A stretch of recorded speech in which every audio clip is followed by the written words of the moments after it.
Come on, get your stuff. Let's go.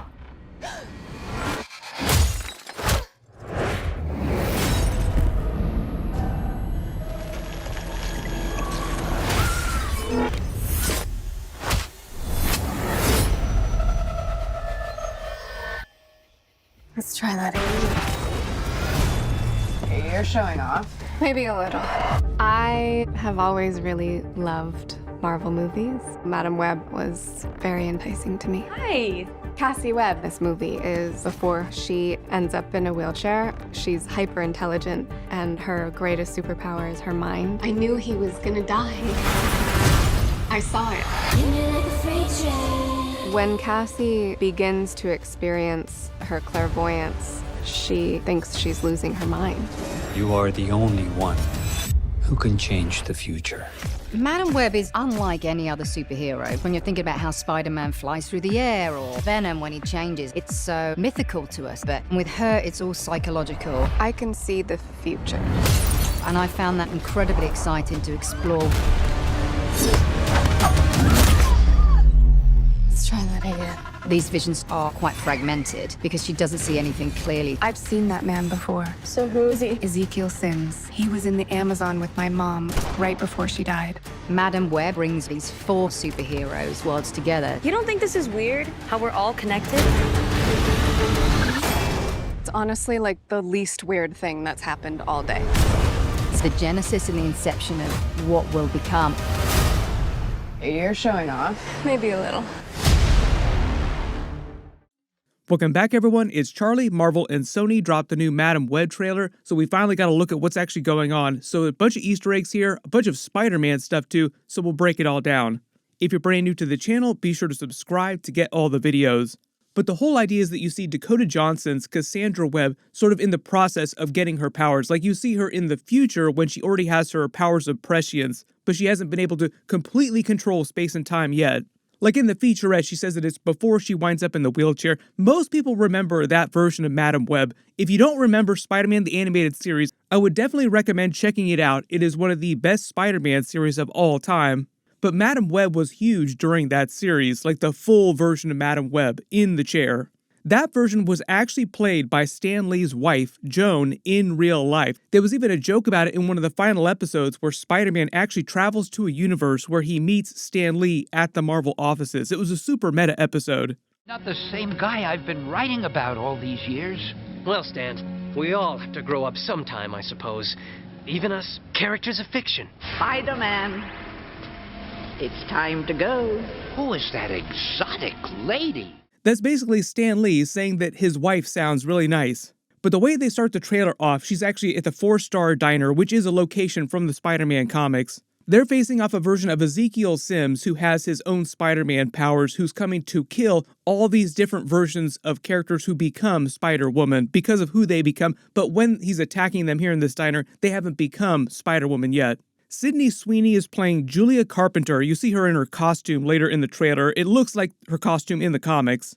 This is Anya Corazon. This is her in her costume later in the trailer. And this is Mattie Franklin, and this is her in her costume later in the trailer, but later in the timeline, obviously. So the whole idea is they have this sort of Terminator-like time travel plot where you have Dakota Johnson's Madam Web character trying to save them from being killed in the past by Ezekiel Sims. And even though you only briefly see like the back of her head, like she's not a big character in these trailers, so probably not till like the next trailer, Emma Roberts is supposed to be playing Mary Parker, Peter Parker's biological mother, and Adam Scott is supposed to be playing a young version of Uncle Ben. They're supposed to be big parts of the story, so I think part of the idea is that Ezekiel Sims is going around into the past Terminator style, trying to kill all these versions of both Spider-Man and Spider-Woman. I'm really fucking nervous. But for the most part, this trailer just wants to focus on Madam Web slowly getting her powers. Then throughout the trailer, you see her slowly gaining the ability to actually control those powers, like control space and time. For those of you wondering, this is taking place in the Venom universe primarily, obviously connected to Spider-Man Marvel universe too tangentially, because they already connected those during Spider-Man No Way Home. Just starting at the beginning of the trailer though, she sees the 4-Star Diner, like I said, location from the Spider-Man comics. This seems like after she's already learned to control her powers a little bit, but before the other versions of Spider-Woman have gotten close to becoming versions of Spider-Woman. Like, they barely have any idea of what's going on. Like, they're all versions of Sarah Connor who have no idea what's going on until you get to the events of Terminator 2, which seemed like it happened at some point later in the movie. Like, they're not waiting to the sequel before Sarah Connor, so to speak, like these versions of Sarah Connor become badasses. This is Mattie Franklin, this is Anya Corazon, this is Julia Carpenter, and I think Mary Parker might actually be working at this diner. Then we see Ezekiel Sims walking in his full Spider-Man suit. Relatively speaking, he's actually a bit of a newer Spider-Man villain. He debuted in 2001 in Amazing Spider-Man Volume 2, number 30. He got his powers from the Spider Totem. He's connected to Morlun. A lot of people wondered if that character would actually be involved in the Spider-Verse movies too, just because they're all connected to the Spider Society, so to speak.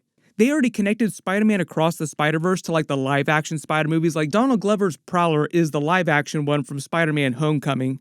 And it basically sounds like the idea is that all these versions of Spider-Woman, Spider-Man eventually team up to stop him in the future, and he's trying to come back into the past to stop them before that happens. Basically, all of his powers are like Spider-Man's basic powers, like I said, but he got them from the Spider Totems. He wasn't bitten by a radioactive spider or anything like that. Then basically you see her lose, and she, controlling time, says, let's try this again, and literally tries it again by going back in time. So it is interesting to see how they're pulling off her time-traveling ability. We see the New York City landscape. She's working as an EMT because she's trying to save people using her abilities, basically. They show her Venomverse version of her origin story. It's basically like a near-death experience that starts to unlock her abilities. We see Adam Scott, who's working as an EMT with her, who is supposed to be the younger version of Uncle Ben during the movie. Part of the idea, I think, is also going to tease the birth of Peter Parker Spider-Man. And maybe at some point Ezekiel Sims will also try to kill Mary Parker so that doesn't wind up happening. She starts to see the future. She sees a version of Ezekiel Sims coming to the subway car. Walking around on a New York City train should just be sus enough. Like, wait a minute, you're not wearing shoes. That's the dirtiest thing I've ever seen. Something is weird about you. She starts having visions of him killing all these different versions of Spider-Woman across the train. They haven't fully explained why all the different women wind up on the same train, because they didn't get their powers in the exact same incident. Like, it all didn't happen at the same time. They don't really give a release date in the trailer. They just say that it's being released at some point next year. Sounds like it's going to be relatively early next year. Part of the idea, though, I think some of the movie is supposed to take place about 20 years ago inside New York City. Like, the technology just makes it seem like it's 20 years ago, just so the timeline works out with Peter Parker being an adult in present day. There might be a version of J. Jonah Jameson in the movie because Mattie Franklin is related to him biologically, and he was obviously operating at this point 20 years before Peter Parker was born. If we're talking about Ezekiel Sims getting his powers from the Spider Totem, unless they've changed that for the movie, Anya Corazon is one of the other characters who gets her powers from the Spider Society, who granted her abilities using a ritual. But they might just simplify that for the purposes of the movie. And it looks like they're saying that Cassandra Webb, like Madam Webb, got her powers biologically. Like she says her mother was researching spiders before she was born. Notice he's got the red umbrella. That's just meant to be a Spider-Man Easter egg, like red for Spider-Man's costume. They kind of did something similar in the Kraven trailer, where like you see him in the woods with spiders all around him. The only difference in this trailer is that you see a bunch of people in Spider-Man related costumes. For the most part, the women's costumes are accurate to their comic book costumes though.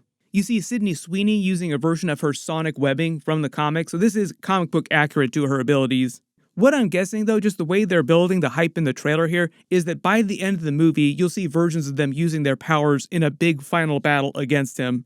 Then there's the obvious time travel trope, that in her having to save them, their futures have already been changed a little bit. Like in the original versions of their timelines where they all became Spider-Woman, she didn't interact with them in this way. So the fact they're having this version of the first Terminator movie where she has to save them Kyle Reese style, she's already changing their origin stories. So in this new timeline that they create, they'll have to explain how they get their powers in a slightly different way. Notice the giant red glowing P, very obvious metaphor for Peter Parker. Notice in the logo too, it's red for Spider-Man, also has the webbing all over it, and the outline of the Statue of Liberty and New York City, basically.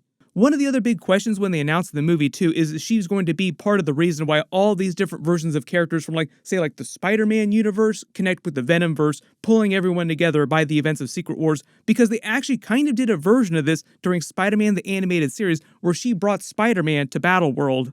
Part of the idea, I think, that Sony is trying to build up to their own version of Avengers Infinity War and Avengers Endgame, separately from Secret Wars and like all the other big multiverse crossover stuff with MCU Spider-Man.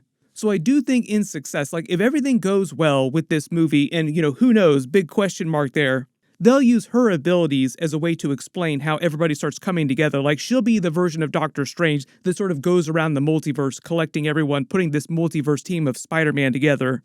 There are a bunch of announcements too in the MCU side of things about Marvel changing Avengers Kang Dynasty, Avengers 6 Secret Wars, because they're moving away from the Kang plot. I'll try to do a video about that at some point in the next couple of days, because that would actually be a pretty big deal, like them pivoting away from Kang towards Doctor Doom. If there's any big Easter eggs or references that you spotted in the trailers that I didn't talk about in this video, just write them below in the comments, and I'll do more videos about Madam Web as soon as we get more footage with more of the characters, like more Mary Parker, more Peter Parker Spider-Man Easter eggs. Hopefully, because this movie is set like 20 years ago, we won't see Uncle Ben having to die again. But because it is a Terminator-style plot and she gets to replay events over and over, we'll probably see the characters die a couple different ways. Speaking of Sony live-action crossover, I do think that we'll see more of that during Spider-Man Beyond the Spider-Verse. I think the idea is they were sort of dipping their toe in that water like live-action animation crossover during Spider-Man Across the Spider-Verse, so Beyond the Spider-Verse will end with like a much bigger version of that. Hopefully to prepare some of the characters like Miles Morales for live-action crossover in Secret Wars. My early theory is that the post-credit scene will involve some sort of live-action Venom crossover, kind of like we saw in the Morbius movie with the big Sinister 6 teaser at their post-credit scene. Probably a couple big Spider-Man references too in that post-credit scene. But everyone click here for my full Loki Season 2 Episode 6 finale video, and click here for my Spider-Man Beyond the Spider-Verse teaser trailer video. Thank you so much for watching, everyone stay safe, and I'll see you guys in the next one.